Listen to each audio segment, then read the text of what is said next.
Hello everyone, it's Parth again and I welcome you all to the next lecture of our series of modern history. ये हमारी series का lecture 6 है और हम discuss कर रहे हैं हमारा first chapter decline of Mughal empire.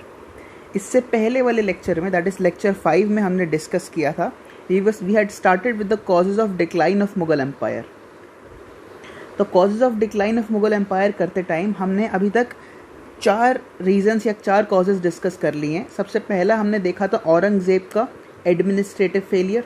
उसके अंदर हमने डिस्कस किया था Maratha policy, Rajput policy and peasant uprisings.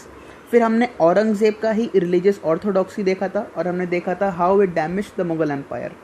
फिर थर्ड रीज़न हमने देखा था या थर्ड कॉज देखा था वॉर ऑफ सक्सेशन. मैंने आपको बताया था अगर जैसे किसी राजा की या एम्पायर की डेथ होती है तो उसके बाद जो एम्पायर होता है उसमें लड़ाई हो जाती है फॉर द थ्रोन. उसकी वजह से जो है कई सारे मिलिट्री कमांडर्स, ट्रेंड सोल्जर्स और नोबल्स की डेथ हो जाती है और इसकी वजह से एम्पायर जो है एम्पायर का एडमिनिस्ट्रेशन पैरालाइज हो जाता है.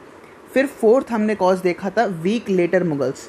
हमने डिस्कस किया था किस तरह से एक मोनार्की के अंदर एक रूलर की या एक मोनार्क की पर्सनालिटी कितनी इंपॉर्टेंट होती है और हमने देखा था बहादुर शाह के बाद जितने भी और मुगल रूलर्स आए उनकी पर्सनालिटी कितनी वीक विल्ड थी और वो सब लग्जरी लविंग थे जिसका सारा डैमेज जो है एम्पायर को सफ़र करना पड़ा. ये 4 कॉजेज़ डिस्कस करने के बाद हम आज का लेक्चर शुरू करेंगे हमारे 5th कॉज से.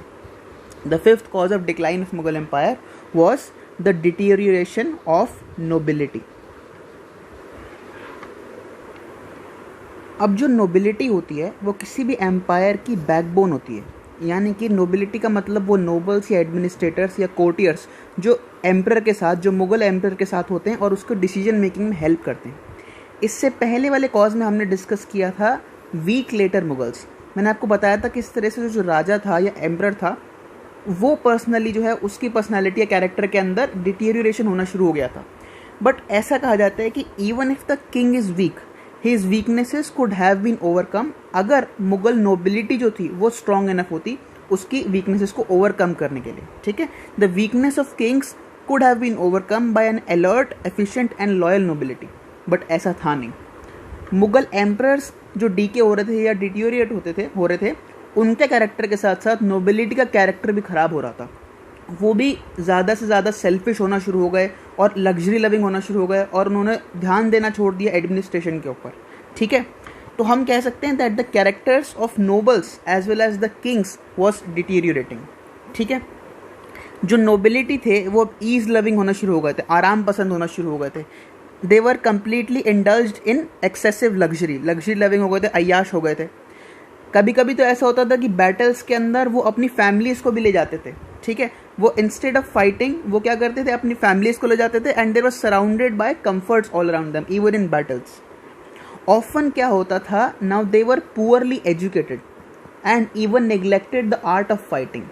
ये ऐसा क्यों था? क्योंकि पहले क्या होता था, जो अर्लियर मुगल्स के टाइम पे अगर हम बात करें तो लोअर लेवल से नोबिलिटी उठ के टॉप लेवल पे भी आ सकती थी. ये जो डोर्स थे अपर पोस्ट के लिए या नोबिलिटी के लिए खुले हुए थे, ओपन थे फ्रेश टैलेंट के लिए. राइट, कोई इंसान जो किसी रॉयल बैकग्राउंड से या किसी इंपॉर्टेंट फैमिली बैकग्राउंड से बिलोंग नहीं करता बट उसके पास टैलेंट है तो वो लोअर लेवल से उठ के भी हाई पोजीशन होल्ड कर सकता है. ये पहले ऐसा था. बट अब क्या होना शुरू हो गया, जो ये पोस्ट थी नोबिलिटी की या फिर एडमिनिस्ट्रेटिव पोस्ट थी ये हाईली मोनोपोलाइज होना शुरू हो गई. जो ऑलरेडी एग्जिस्टिंग नोबल्स थे उन्होंने इनको मोनोपोलाइज कर दिया और हेरिडिटरी बना दिया कि अब इनके जो बेटे होंगे या फिर जो भी इनके आगे सक्सेसर्स होंगे वो इस पोस्ट पे बैठ जाएंगे. तो ऑब्वियसली जो फ्रेश टैलेंट था उसके पास कोई इनिशिएटिव नहीं रहा कि मैं मेहनत करके यहाँ पहुँच सकूँ.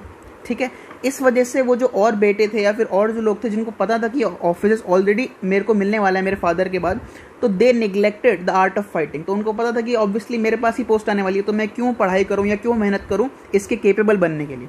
इसकी वजह से हमको देखने को मिलता है कि ज़्यादा से ज़्यादा नोबल्स जो थे वो पुअरली एजुकेटेड थे, अपनी एजुकेशन पर ध्यान नहीं देते थे, पढ़ाई पर ध्यान नहीं देते थे और लग्जरी में डूबे हुए रहते थे.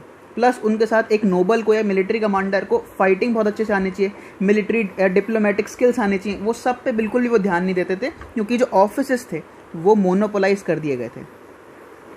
ठीक है, अब ये कहना कि सारे के सारे नोबल्स ही वीक या फिर इनएफिशिएंट थे ये गलत था. ठीक है, कई सारे 18th सेंचुरी के अंदर हमको ऐसे नोबल्स भी देखने को मिलते हैं जो बहुत एफिशिएंट थे और एबल थे. जैसे हमने जुल्फ़िकार खान की बात करी, बहुत एबल था. सैयद अदर्स भी नोबिलिटी के अंदर आते थे. निज़ामुल मुल्क की हम बात करें, बट ये सारे लोग जो थे अपने टैलेंट का इस्तेमाल स्टेट के लिए या एम्पायर के लिए नहीं करते थे. ये सब इस्तेमाल करते थे अपने टैलेंट का या अपनी एबिलिटीज़ का अपने सेल्फिश मोटिव्स के लिए, अपनी खुद की पावर को कंसोलिडेट करने के लिए, अपनी खुद की पावर को स्ट्रेंथन करने के लिए, अपनी पोजीशन को ज़्यादा स्ट्रॉन्ग करने के लिए कोर्ट के अंदर अपनी एबिलिटीज़ का इस्तेमाल करते थे, इंस्टेड ऑफ रिफॉर्मिंग एडमिनिस्ट्रेशन या फिर देश के अंदर या फिर एम्पायर के अंदर चेंजेस लाने के लिए। कॉमन बिलीफ ये था कि जो मेजर वीकनेस थी मुग़ल नोबिलिटी की, हम बात कर रहे हैं नोबिलिटी की, तो ये जो नोबिलिटी है इसकी मेजर वीकनेस क्या थी कि they had declined in average ability, कि उन्हें जो है रूल करना नहीं आता था या वो कैपेबिलिटी उनकी कम होनी शुरू हो गई थी। ऑल्दो कई सारे नोबल्स के साथ ऐसा था, बट हम कह सकते हैं कि contrary to this popular belief असली में ये वाली बात थी कि जो मेजॉरिटी ऑफ नोबल्स थे, ऑल्दो वो ख़राब हो गए थे, बट अभी भी इतने सारे नोबल्स एनफ थे कि वो लीड कर सकते हैं या फिर एम्पायर को रिफॉर्म कर सकते हैं या बचा सकते हैं उसके डिसइंटीग्रेशन से। बट ये जो नए नोबल्स थे या फिर जो ये वाले नोबल्स थे जो केपेबल थे या जिनके पास एबिलिटी थी, वो नोबल्स के अंदर क्या क्या प्रॉब्लम आ गई? एक तो सेल्फिश हो गए वो ज़्यादा से ज़्यादा, they lacked the devotion for state. इसका सबसे अच्छा एग्जाम्पल हमने देखा था निज़ामुल मुल्क का, कि जब 1722 के अंदर उसको वजीर बनाया बट उसको काम नहीं करने दिया, तो 2 साल के अंदर वो एम्पायर छोड़ के हैदराबाद चला गया और मुग़ल एम्पायर को उसने छोड़ दिया 1724 के अंदर। वो चाहता तो और कोशिश करके एम्पायर के अंदर ही रहता, चाहे कम पावर उसके पास होती, बट स्टिल वो एम्पायर को या मुग़ल एडमिनिस्ट्रेशन को रिफॉर्म करने की कोशिश करता, ठीक है। बट उसने ऐसा नहीं किया, वो फ्रस्ट्रेट हो गए, हैदराबाद चला गया और वहाँ उसने अपना नया एम्पायर एस्टैब्लिश कर दिया, क्योंकि उसके पास कैपेबिलिटी थी और उसको रूल करना आता था। But still due to the lack of devotion for the Mughal state he left the empire to establish Hyderabad in the south, ठीक है। और इन सब की वजह से जो लोग, अब निज़ामुल मुल्क तो चला गया, इसका मतलब ये नहीं कि सारे के सारे नोबल्स भी चले गए थे, वो कोर्ट के अंदर ही थे और वो केपेबल थे, बट स्टिल म्यूचुअल बिक्री की वजह से करप्शन होना शुरू हो गया, वो आपस में लड़ना शुरू हो गए। जैसे ही वॉर ऑफ सक्सेशन होता था उनके बीच में बहुत ज़्यादा वो बिल्कुल बट जाते थे। जो लोग केपेबल थे या जो नोबल्स के पास एनर्जेटिक थे या जिनके पास कैपेबिलिटीज़ थी, वो भी साथ में मिलके काम नहीं करते थे, क्योंकि इनका नंबर और उनकी स्ट्रेंथ धीरे धीरे बढ़ी जा रही थी और पावर तो लिमिटेड थी। तो इतनी ही पावर के अंदर इन सबको रहना था, तो इस वजह से ये एक दूसरे के खिलाफ या अगेंस्ट काम करना शुरू कर दिया। They started to eliminate each other, ठीक है। और ये क्यों था? This was all because of short sighted pursuit of power. उनको जल्दी जल्दी अपनी पावर अपने पास लेनी थी, कंसोलिडेट करनी थी अपनी पावर। इस सब रीजंस की वजह से, यानी कि जो मुगल नोबिलिटी डिटोरिएट हो रही थी, इनकी वजह से कॉन्सिक्वेंसेस क्या क्या हुए? सबसे पहला तो था जो स्टेट के फाइनेंसेस थे वो एग्जॉस्ट होना शुरू हो गए, क्योंकि हमने देखा कि एक बार अगर वॉर ऑफ सक्सेशन के बीच में नोबल्स आपस में लड़ेंगे तो नोबल्स खुद तो लड़ेंगे नहीं, उनके जो मिलिट्री कमांडर्स या उनके अंडर जो सोल्जर्स होंगे, जो ट्रेंड सोल्जर्स होंगे, वो आपस में लड़ेंगे एक दूसरे नोबल्स के लिए, जिसकी वजह से इतने सारे ट्रेड सोल्जर्स को खोना पड़ेगा एम्पायर को। इसकी वजह से जो थे फाइनेंसेस थे स्टेट के वो ख़राब हो रहे थे। बाकी नोबिलिटी के बारे में मैंने आपको पहले भी बताया था कि उनको एक required number of Kota of troops maintain करना होता था, कि अगर मुझे 1000 सोल्जर्स को खाना खिलाना है या फिर उनका अकोमोडेशन देखना है तो उसके लिए स्टेट मुझे पैसा देगा, बट मैं वो पैसा अपने पर्सनल यूज़ के लिए इस्तेमाल करूँगा, जिसकी वजह से आर्मी डिटोरिएट करेगी और उसकी वजह से स्टेट फाइनेंसेस भी सफ़र करेंगे। दूसरा ये था सबसे इंपॉर्टेंट रीज़न कि उसने एडमिनिस्ट्रेशन को डिसरप्ट कर दिया। इकोनॉमिक डिटोरिएशन तो हो ही रहा था, उसकी वजह से एडमिनिस्ट्रेशन भी खराब होना शुरू हो गया। उनका सारा टाइम और सारा ध्यान जो है लड़ाई करने में चला जाता था और एडमिनिस्ट्रेशन पे वो ध्यान नहीं देते थे, जिसकी वजह से फाइनली सारा बर्डन जो है वो पेजेंट के ऊपर आ जाता था, ठीक है। और इन सब की वजह से क्या हुआ कि जो फॉरेन इन्वेजन्स हुए अहमद शाह अब्दाली या नादिर शाह के, उनसे एम्पायर को बचा नहीं पाया ये नोबिलिटी। ऑब्वियसली राजा तो बचा ही नहीं सकता था, वो वीक विल्ड था, उसको ब्लेम करना हमारे हाथ में नहीं है। बट जो नोबल्स केपेबल थे या जो बचा सकते थे, जिनके पास थी इतनी एबिलिटी थी या जिनके पास टैलेंट था, वो लोग भी नहीं बचा पाए, आपस में लड़ाई करते करते, और नादिर शाह और अहमद शाह अब्दाली लूट के चले गए, ठीक है। अब ये वाली बात है कि अगर हम बोलें कि ये जो नोबिलिटी का कैरेक्टर ख़राब हो रहा था या डिटीरिएट हो रहा था, ये बस मुगल एम्पायर के लिए एक्सक्लूसिव नहीं था। जो नोबिलिटी का डिटीरिएशन हो रहा था, it was not just exclusive to Mughal empire. सारे के सारे और नोबल्स जो थे, चाहे वो सिख्स हों, चाहे वो जाट्स हो, राजपूत हो, मराठास हो या और कोई भी एम्पायर हो, they were equally corrupt and equally selfish. तो ये कहना कि बस मुगल नोबल्स खराब हो रहे थे और उनके कैरेक्टर में डिक्लिनेशन आ रहा था, ये गलत था, ठीक है। सारे के सारे nobles were equally greedy and selfish. इसके साथ हमारा ये वाला कॉज कंप्लीट हो जाता है, ये वाला टॉपिक कंप्लीट हो जाता है, that the deterioration of Mughal nobility. Next cause हमारा आता है मुगल डिक्लाइन का, was the scarcity of jagirs. अब इस टाइम पे हो क्या रहा था कि जो मुगल एम्पायर का टेरिटोरियल एरिया था या जोग्राफिकल एरिया था, वो तो इंक्रीज़ कर नहीं रहा था, वो तो एक्सपैंड कर नहीं रहा था, बल्कि धीरे धीरे कम ही हो रहा था। फॉर एग्जांपल जैसे हमने देखा नादिर शाह ने क्या किया कि रिवर इंडस के वेस्ट वाला सारा एरिया ले लिया, इससे थोड़ा जोग्राफिकल एरिया कम हो गया, यहाँ से ये वाला एरिया चला गया। फिर बंगाल, अवध, हैदराबाद, इसकी वजह से हम देखते हैं कि क्या होता है कि इन्होंने अपने semi independent states carve out करना शुरू कर दिया, तो इससे थोड़ा थोड़ा और एरिया कम होना शुरू हो गया। तो इन जनरल मोर और लेस हम ये कह सकते हैं कि अगर एम्पायर जो था, इतना टेरिटोरियल एरिया है, अब अगर इतना एम्पायर का एरिया है तो पहले जो नोबल्स थे वो कम थे, तो मान लो इतने पोर्शन में वो डिवाइड कर दिए, ये इतने सारे अलग अलग जागीर से इतने इतने लैंड्स हैं, तो 1 2 3 4 1 2 3 4 5 और ये 10 नोबल्स थे पहले। अब धीरे धीरे क्या हो रहा था, ये लैंड जो है ये तो इंक्रीज कर नहीं रहा था, बट जो नंबर ऑफ नोबल्स थे या जो नंबर ऑफ जागीरदार थे वो इंक्रीज कर रहे थे। नंबर ऑफ जागीरदार तो इंक्रीज कर रहे थे, इसकी वजह से इतने ही लैंड को अब हमको ज़्यादा नंबर में डिवाइड करना पड़ेगा। अब ये ज़्यादा नंबर में डिवाइड हो गया तो हर एग्जिस्टिंग जागीर जो था उसके अंदर से रिड्यूस्ड इनकम आना शुरू हो गया हर नोबल का। पहले इसी नोबल को इतनी ज़्यादा लैंड मिल रही थी तो वो आराम से अप्रोप्रिएट कर सकता था, अपनी फाइनेंसेस जो थे वो ज़्यादा मतलब इसमें से इक्वली ले सकता था। अब उसी जागीरदार के लिए जगह कम हो गई, जागीर कम हो गया, तो उसके पास क्या रास्ता बचा कि उसको इतने जागीर में से ही जितना ज़्यादा वो निचोड़ सकता है, जितना ज़्यादा ले सकता है, एक्सप्लॉइट कर सकता है इसमें पेजेंट्स को, उतना ज़्यादा वो करेगा। ठीक है, कॉन्सिक्वेंस क्या हुआ, that nobles extracted maximum income from the existing jagirs. इतने ही जागीर में से जितना वो एक्सट्रैक्ट कर सकता है, जितना वो ले सकता है, उतना वो करेगा at the cost of pageantry. और इसका सारा का सारा बर्डन किसको फेस करना पड़ेगा, पेजेंट्री को या फिर फार्मर्स को फेस करना पड़ेगा। इसके साथ साथ उन्होंने क्या किया, अपने इस जागीर का जो भी इंडिविजुअल जागीर है, अपने इस पोस्ट को हेरिडेटरी बनाना शुरू कर दिया, मोनोपोलाइज करना शुरू कर दिया। पहले क्या होता था कि मुगल जैसे ही यहाँ पे इसकी डेथ हो जाती थी या फिर इसका टाइम खत्म हो जाता था तो मुगल एम्परर के हाथ में आता था कि मैं यहाँ पे इसको अब किसको पोस्ट करूँ। बट धीरे धीरे अपने अपने जागीर्स को इन्होंने जो है हेरिडेटरी बनाना शुरू कर दिया कि मेरे बाद जो है मेरा बेटा वही बैठेगा या उसी को यहाँ की इस जगह की जागीरदारी मिलेगी। तो सिंपली अगर हम सम अप करें तो मैं ये बोल सकता हूँ कि लिमिटेड नंबर ऑफ जागीर्स थे, जागीर जो थे वो लिमिटेड थे, और नंबर ऑफ ऑफिशियल्स या नोबल्स जो थे वो इंक्रीज़ कर रहे थे। इसकी वजह से हम कह सकते हैं कि जो नोबल्स थे उनके अंदर जो सेल्फिशनेस की या फिर जो मोटिव्स थे एक ही जगह से ज़्यादा एक्सट्रैक्ट करने के, वो इंक्रीज़ करना शुरू कर दिया। Number of nobles and there expenditure started increasing. ठीक है, इसकी वजह से उनके बीच में इंटेंस कंपटीशन हुआ और नोबल्स के बीच में आपस इंटेंस राइवलरी होना भी शुरू हो गया।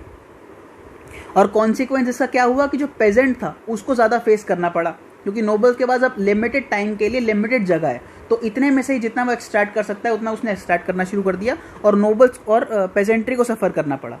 दूसरा क्या हुआ, उन्होंने क्या करना शुरू कर दिया, they started to appropriate khalisa lands. Khalisa lands यानी कि जो क्राउन लैंड्स थे, जहाँ का जो सारा स्टेट जो रेवेन्यू होता था वो डायरेक्टली स्टेट के पास जाता था और जो जागीरदार थे वो खुद नहीं रखते थे। तो जागीरदार ने या फिर नोबल्स ने क्या करना शुरू किया, ये खालिसा लैंड्स को कन्वर्ट करना शुरू कर दिया जागीर लैंड्स के अंदर। और अगर जागीर लैंड्स में कन्वर्ट हो गए तो खालिसा लैंड से सारा का सारा स्टेट के पास जाता था, बट जागीर लैंड से सबसे पहले किसकी जेब में जाता था, जागीरदार के पॉकेट्स के अंदर जाता था। तो उन्होंने कन्वर्ट करना शुरू कर दिया वो सारे लैंड्स जो क्राउन लैंड्स या खालिसा लैंड्स थे उसको कन्वर्ट करना शुरू कर दिया जागीर लैंड्स के अंदर, जिससे उनका एक्सपेंडिचर या उनकी पॉकेट ज़्यादा भरना शुरू हो जाए। उसका एक और कॉन्सिक्वेंस ये होना शुरू हुआ कि नोबल्स ने क्या करना शुरू किया, अब उनको अगर पहले उनके पास इतना एरिया था तो यहाँ से उनके पास एक लिमिटेड नंबर ऑफ इनकम आता था जो उनके लिए एनफ था। अब उनका जागीर छोटा हो गया, इतना हो गया कि नंबर ऑफ नोबल्स बढ़ गए थे, तो उनको पैसा तो उतना ही चाहिए। तो वो क्या करते थे, जो पैसा उनके पास पहले से आता था ट्रूप्स मेंटेन करने के लिए, जो मैंने आपको पहले भी बताया था, स्टेट जो पैसा देता था वो ट्रूप्स को मेंटेन नहीं करते थे, यानी कि सोल्जर्स को सफ़र करने देते थे, और वही पैसा अपने खुद की पर्सनल लग्जरी या फिर एक्सपेंडिचर के लिए इस्तेमाल करना शुरू करते थे। ठीक है, तो ये सब हमने डिस्कस कर लिया अंडर द 6th कॉज जो हमने पढ़ा, स्कार्सिटी ऑफ जागीर्स। ठीक है, इसके बाद हमारा नेक्स्ट कॉज क्या आता है, that is agriculture stagnation and decay. ठीक है, एग्रीकल्चर अब किस तरह से स्टैग्नेट कर रहा था और उसके अंदर डीके किस तरह से हो रहा था वो हम डिस्कस करेंगे। अभी तक हमने देखा कि एम्पायर किस तरह से डीके कर रहा था, क्या क्या कॉजेस थे वो सब हमने डिस्कस करे। हमने एम्परर की बात करी, हमने नोबिलिटी की बात करी, हमने देखा किस तरह से जो है औरंगज़ेब की वजह से मराठा पॉलिसी जो उसकी ख़राब हो रही थी, या फिर राजपूत जो थे वो अब लॉयल नहीं थे। इन सब रीजंस की वजह से फ़र्क क्या पड़ रहा था कि जो देश की या एम्पायर की इकोनॉमी थी उसको सफ़र करना पड़ रहा था। जो इकोनॉमिक डिक्लाइन हो रहा था इन सब की वजह से, वो इन सब रीजंस की वजह से इकोनॉमी को सफ़र करना पड़ रहा था।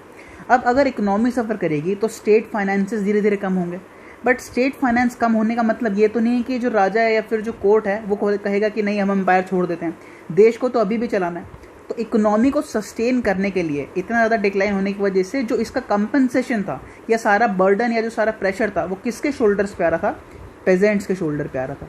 कि अब अगर पहले इकोनॉमी थोड़ी सही थी तो जो पेजेंट्स थे वो थोड़े रिलीफ में थे, ठीक है, कि हमको ज़्यादा लैंड रेवेन्यू नहीं देना पड़ेगा। अब अगर इकोनॉमी डिक्लाइन करेगी, सब प्रॉब्लम्स आ जाएगी, तो इसकी वजह से पेजेंट का जो लैंड रेवेन्यू होगा या उसके ऊपर जो ऑपरेशन होगा वो बहुत ज़्यादा बढ़ जाएगा, ठीक है। तो अब अगर पेजेंट के ऊपर ऑपरेशन बढ़ जाएगा तो उसको ये वाली बात पता लग जाएगी कि मैं चाहे कितना भी मेहनत कर लूँ, मेरी मेहनत कभी सफल नहीं लाएगी, मेरे को सारा का सारा ऑपरेशन तो फेस करना पड़ेगा। अगर मैं इतना ग्रो कर रहा हूँ तब भी मेरे को जो है गवर्नमेंट को देना पड़ेगा अपना 60% या जितना भी लैंड रेवेन्यू। अगर मैंने अपना प्रोडक्शन इंक्रीज भी कर लिया तब भी उसका 60% मेरे को गवर्नमेंट को देना पड़ेगा, यानी कि मेरी मेहनत का जो रिजल्ट है वो मेरे हाथों में नहीं आएगा, ठीक है। तो इसकी वजह से पेजेंट्स ने जो है एक इनिशिएटिव लेना या अपने आप को मोटिवेट करना कि मैं एग्रीकल्चरल प्रोडक्शन इंक्रीज करूँ, वो छोड़ दिया, ठीक है। तो अब हम बात करने वाले हैं इस टॉपिक के अंदर एम्पावरमेंट ऑफ पेजेंट्री और उसके क्या क्या रीजंस थे, ठीक है। जो पेजेंट क्लास थी या जो फार्मर क्लास थी वो किस वजह से या किन रीजंस की वजह से एम्पावरिश होना शुरू हो गई थी या फिर उसको वो डीके हो रही थी। सबसे पहला था जो लैंड रेवेन्यू था वो बहुत ज़्यादा हाई होना शुरू हो गया starting from Akbar's rain. Akbar के रेन से हमने तोदरमल की बात करी जब उसका लैंड रेवेन्यू पॉलिसी आई थी। उसके बाद धीरे धीरे अकबर के रेन से जो लैंड रेवेन्यू का जो डिमांड था वो बढ़ना शुरू हो गया और फाइनली औरंगजेब और बहादुर शाह के बाद जो और लेटर मुगल्स आए उन्होंने तो बहुत इंक्रीजिंगली लैंड रेवेन्यू को बढ़ाना शुरू कर दिया। तो सबसे पहला रीज़न क्या था कि जो लैंड रेवेन्यू डिमांड था वो धीरे धीरे बढ़ना शुरू हो गया, ठीक है। अनरीजनेबल डिमांड्स करना शुरू कर दिया एम्पायर ने। दूसरा ये था constant transfer of nobles from jagirs. अब क्या हुआ था एम्पायर के अंदर, जो भी अगर फॉर एग्जांपल हम इस एम्पायर की बात करते हैं, हमारा मुगल एम्पायर है, मुगल एम्पायर में हमने इसको इतने पार्ट्स में डिवाइड कर दिया। तो इस पार्ट में जो भी रूलर या फिर जो भी नोबल रूल कर रहा होगा या जो भी जागीरदारी इसके पास होगी, तो नोबल ने डिसाइड किया कि मैं इसको हमेशा के लिए या फिर इंडेफिनिट टाइम के लिए यहाँ पर जागीरदारी का पोस्ट नहीं दूंगा। मैं क्या करूँगा, क्योंकि अगर इसको बस मैंने पावर दे दी तो ये धीरे धीरे इस पोस्ट को हेरिडिटरी बनाना शुरू कर देगा। तो they started to constantly transfer the nobles from one place to another और from one jagir to another. तो नोबल को ये वाली बात पता लगी है कि मेरे को अगर फॉर एग्जांपल बस 5 साल ही इस जागीर के अंदर रहना है, तो अगर मुझे पता है कि मेरा इंडेफिनिट टाइम के लिए हमेशा के लिए यहाँ पे नहीं हूँ, बस 5 साल के लिए हूँ, तो इन 5 सालों में ही जितना ज़्यादा मैं एक्सट्रैक्ट कर सकता हूँ, जितना ज़्यादा मैं एक्सप्लॉइट कर सकता हूँ इस जगह से, जितना ज़्यादा मैं फ़ायदा उठा सकता हूँ उतना मैं करूँगा। तो यही नोबल्स ने करना शुरू कर दिया। They extracted as much as possible in the short duration of time या in the short period of their tenure as jagirdars. इसकी वजह से जो है पेजेंट ऑपरेशन और बढ़ना शुरू हो गया। तीसरा रीज़न ये था, इसके साथ साथ जो स्टेट लैंड रेवेन्यू डिमांड कर रहा था वो भी अनरीजनेबल था पहली बात तो, उसके साथ और कई सारे हैवी डिमांड्स करना शुरू कर दिया। हैवी डिमांड जैसे उन्होंने प्राइवेट ट्रेड करना शुरू कर दिया। जो जागीरदार थे यहाँ पे, एक तो वो कलेक्ट करते थे अलग से लैंड रेवेन्यू यहाँ पे, उसके बाद माल एडमिनिस्ट्रेशन की वजह से या करप्शन की वजह से उन्होंने प्राइवेटली और एक्सट्रैक्ट करना शुरू कर दिया या क्रूअली ऑप्रेस करना शुरू कर दिया पेजेंट को अपनी खुद की जेबें भरने के लिए। तो दूसरा क्या हो गया, हैवी डिमांड्स हम कह सकते हैं, जो अदर डिमांड्स थी। फोर्थ टॉपिक हम ये कह सकते हैं, आफ्टर 1707 यानी कि औरंगजेब की डेथ के बाद इजारा सिस्टम जो है वो डेवलप होना शुरू हो गया। इजारा सिस्टम का मतलब लैंड रेवेन्यू का जो राइट था it was given to the highest bidder. Highest bidder को लैंड रेवेन्यू का राइट दे दिया जाता था, जिसकी वजह से जो ये नई क्लास इमर्ज हुई ऑफ रेवेन्यू फार्मर्स, एक नई क्लास इमर्ज हुई, वो लोग जो हाईएस्ट बिडर्स होते थे और उनको लैंड रेवेन्यू की राइट मिल जाती थी, इनको हम रेवेन्यू फार्मर्स बोलते थे। पहले तो ओल्ड जमींदार्स थे जो शायद पेजेंट्स के साथ अच्छे रिलेशंस मेंटेन भी कर सकते थे, बट रेवेन्यू फार्मर्स अभी नए नए आए थे तो दे लैक्ड द टाइज जो पहले ज़मींदार और पेजेंट के बीच में थी। ये नए आए थे तो ये ज़्यादा से ज़्यादा ऑप्रेस इन्होंने करना शुरू कर दिया फार्मर्स को, और इसकी वजह से ये जो ईवल टेंडेंसी थी रेवेन्यू फार्मिंग या इजारा की वजह से पेजेंट ऑपरेशन और बढ़ना शुरू हो गया, ठीक है। और ये जो इजारा सिस्टम था ये जागीर लैंड्स पे और खालिसा लैंड्स पे यानी क्राउन लैंड्स पे दोनों पे इक्वली एप्लीकेबल था। तो इन सब रीजंस की वजह से ये जो 4 रीजंस हमने पढ़े कि क्या किस तरह से जो पेजेंट थे वो एम्पावरिश हो रहे थे, इस एम्पावरिशमेंट ऑफ पेजेंट की वजह से एग्रीकल्चर के अंदर स्टैग्नेशन और डिटेरियोरेशन होना शुरू हो गया था। और ये हमको कहाँ से देखने को मिलता है कि एग्रीकल्चर के अंदर स्टैग्नेशन या फिर जो पेजेंट थे वो बहुत डिसकंटेंटेड थे, बहुत अपसेट थे या फ्रस्ट्रेटेड थे, वो हमको 3 रीजंस में देखने को मिलता है, 3 इंस्टेंसेस से देखने को मिलता है। सबसे पहले हमको देखने को मिलता है वी फाइंड प्रूफ्स और instances of peasants leaving the land to avoid taxes. उनको पता लग गया था कि इतना ज़्यादा अगर मुझे टैक्स देना पड़ रहा है, इतना ज़्यादा लैंड रेवेन्यू देना पड़ रहा है, इससे अच्छा तो ये कि मैं एग्रीकल्चर का काम ही छोड़ दूँ और मैं कोई और काम करना शुरू कर दूँ। तो there are instances of peasants leaving the lands. उन्होंने अपना काम ही, जो ट्रेडिशनल काम बहुत पुराना चलता हुआ आ रहा है, उन्होंने वो अपने लैंड्स ही छोड़ दिए, ठीक है, in the fear of heavy taxation. दूसरा क्या था, जो पेजेंट अपराइजिंग्स की हमने पहले भी बात करी थी। पेजेंट अपराइजिंग्स क्या था, इतने ज़्यादा वो डिसकंटेंट हो गए कि वो फ्यूरियस हो गए कि अब हम इतना ऑपरेशन और नहीं झेल सकते। जैसे फॉर एग्जांपल हमने सतनामीज, जाट्स और सिख्स की बात करी थी। ये कुछ ऐसी पेजेंट क्लास थी जिन्होंने ऑपरेशन फेस करने की वजह से, ऑपरेशन बाय द स्टेट या ऑपरेशन बाय द नोबल या ज़मींदार या जागीरदार, इन सब की वजह से रिवोल्ट करना शुरू कर दिया, स्पेशली दिल्ली के अंदर। तीसरा ये था कि many of these peasants turned and became robbers, ठीक है, and they were often led by zamindars. उन्होंने क्या काम करना शुरू कर दिया, लॉ एंड ऑर्डर को डिस्टर्ब करना शुरू कर दिया। They turn to be robbers. अब उनके पास कोई काम ही नहीं है करने के लिए, लैंड वो छोड़ चुके हैं, ठीक है। अगर वो एग्रीकल्चर दोबारा करते हैं तो उनके पास इतना रिजल्ट नहीं आता कि वो अपनी फैमिली को सस्टेन कर सकें, तो उनके पास और कोई चॉइस नहीं थी, and they started robbing other people. उन्होंने रॉबरी का काम करना, लूटने का काम शुरू कर दिया, जिसकी वजह से देश का या एम्पायर का लॉ एंड ऑर्डर जो था वो डिसरप्ट होना शुरू हो गया, ठीक है। ये पॉइंट भी हमने कवर कर लिया किस तरह से एग्रीकल्चर का जो स्टैग्नेशन या डिटीरियोरेशन था वो एक बहुत इंपॉर्टेंट कॉज बनता है मुगल एम्पायर के डिक्लाइन का।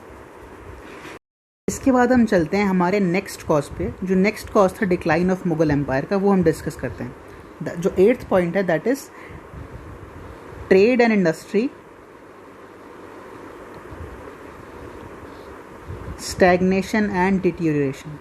इससे पहले वाले 7th पॉइंट में हमने पढ़ा था कि एग्रीकल्चर के अंदर क्या क्या प्रॉब्लम्स थी, एग्रीकल्चर क्यों स्टैग्नेट कर रहा था या क्यों डीके कर रहा था। अब हम देखेंगे कि हमने 7th में देखा कि एग्रीकल्चर यानी कि जो प्राइमरी सेक्टर था वो क्यों स्टैग्नेट कर रहा था। अब हम देखेंगे कि जो ट्रेड एंड इंडस्ट्री था, यानी कि जो मैन्युफैक्चरिंग सेक्टर था या फिर जो टर्शरी और सेकेंडरी सेक्टर था, वो क्यों स्टैग्नेट कर रहा था, वो क्यों इफेक्ट कर रहा था या उसको क्यों सफ़र करना पड़ा due to the decline of Mughal empire, ठीक है। हमने देखा था पिछले पॉइंट के अंदर that agriculture it was not enough to produce या और to meet the basic demands of the population, ठीक है। जो एम्पायर की बेसिक डिमांड्स थी उसको पूरा कौन नहीं कर पा रहा था, एग्रीकल्चर। वो कंप्लीटली डिपेंड हो गए थे एग्रीकल्चर के ऊपर सारे लोग, क्योंकि एग्रेरियन इकोनॉमी थी, तो सारा का सारा बर्डन पेजेंट्स के ऊपर या एग्रीकल्चरलिस्ट के ऊपर आ गया था। बट एग्रीकल्चर के अंदर स्टैग्नेशन होने की वजह से it was not enough to produce और to meet the basic demands of the empire, ठीक है। और ना तो वो बेसिक डिमांड्स पूरी कर पा रहा था एम्पायर की, या फिर of the demands of constant Wars end of luxury of the nobles. 3 काम थे एग्रीकल्चर को पूरा करने के, जो पॉपुलेशन के बेसिक डिमांड्स पूरी करनी थी, या फिर जो कॉन्स्टेंट लड़ाइयाँ हो रही थी इंटरनल और एक्सटर्नल जो हो रही थी, कॉन्स्टेंट वॉर्स हो रही थी, या फिर तीसरा जो नोबल्स जो एक्सेसिवली लग्जूरियस बन रहे थे या लग्जूरियस हो गए थे, अब उनकी जो लग्जरी के लिए पूरा करने के लिए जो पैसा था वो भी एग्रीकल्चर नहीं दे पा रहा था। तो इन सब रीजंस की वजह से हम देखते हैं कि we directly jump to to trade and industry, कि अब जो है सारा का सारा बर्डन जो है वो ट्रेड और इंडस्ट्री के ऊपर आ जाता है। That to survive trade and industry alone could provide the additional income resources. जब एग्रीकल्चर तो कम्प्लीटली हमको रिसोर्सेज दे नहीं पा रहा है, तो सारा का सारा हमारा जो एक्सपेक्टेशंस हैं वो ट्रेड और इंडस्ट्री से ही हैं, कि ट्रेड और इंडस्ट्री ही बचा सकता है एम्पायर को इकोनॉमिक डिग्रेडेशन से। बट अगर हम देखें स्टैग्नेशन की बात करें, तो stagnation in trade industry was more evident as compare to agriculture, कि ट्रेड और इंडस्ट्री के अंदर जो स्टैग्नेशन हुआ वो एग्रीकल्चर से भी ज़्यादा एविडेंट था, उससे भी ज़्यादा प्रोमिनेंट था, ठीक है। मीडिएवल टाइम्स में क्या होता था, पहले की बात अगर हम करें, जो अर्ली मुगल पीरियड था उसके अंदर हम अगर बात करें, तो इंडियन इंडस्ट्री जो था, Indian industry both in quality and quantity, दोनों चीज़ों के अंदर it was up to the contemporary world standards, ठीक है। वर्ल्ड स्टैंडर्ड्स के हिसाब से इंडियन इंडस्ट्री टॉप लेवल पे था, and it was pretty well in comparison to the world standards, ठीक है। इंडस्ट्रियल प्रोडक्शन भी बहुत अच्छा था और उसकी क्वांटिटी और क्वालिटी भी बहुत अच्छी थी। बट हम लेटर टाइम पे अगर बात करें, यानी कि मुगल पीरियड के लेटर टाइम्स की हम बात करें, तो वहाँ पे उसमें स्टैग्नेशन आ जाता है।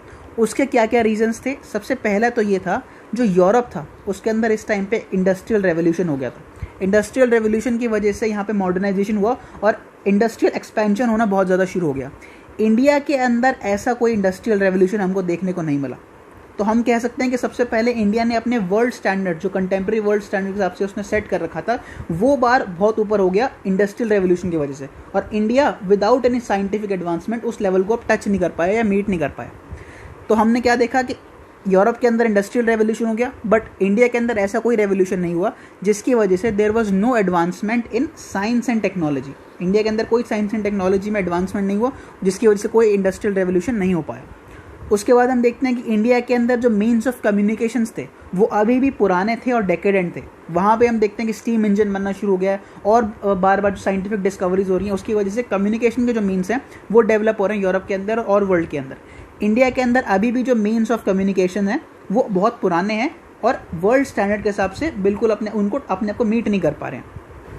अगला रीज़न ये था कि इंडिया के अंदर हमेशा से जो विलेज इकोनॉमी रही है वो सेल्फ सफिशिएंसी की रही है कि हम बस अपने लिए इतना प्रोड्यूस कर लें कि हम अपने आप को सर्वाइव कर सकें। तो village economy was always self sufficient, ठीक है। वो ज़्यादा इंडस्ट्रियल सरप्लस प्रोड्यूस करने के लिए कभी भी काम नहीं करती थी। सेल्फ सफिशिएंसी की वजह से वो वर्ल्ड स्टैंडर्ड्स को मीट नहीं कर पाई, ठीक है। नेक्स्ट क्या था, they always paid emphasis on land as the source of wealth. जितने भी अगर हम मुगल पीरियड के अंदर मीडिवल टाइम्स की बात करें तो उन्होंने लैंड के ऊपर सारा फोकस दे दिया and they neglected the overseas trade and the navy, ठीक है। अगर हम इसको कंपेयर करें यूरोपियन पावर से, स्पेनिश पावर से, पोर्चुगीज पावर से या फिर ब्रिटेन की पावर से, तो वो देखते हैं कि हम देखते हैं कि उन्होंने नेवल पावर्स को एक्सपैंड करना शुरू कर दिया, ठीक है।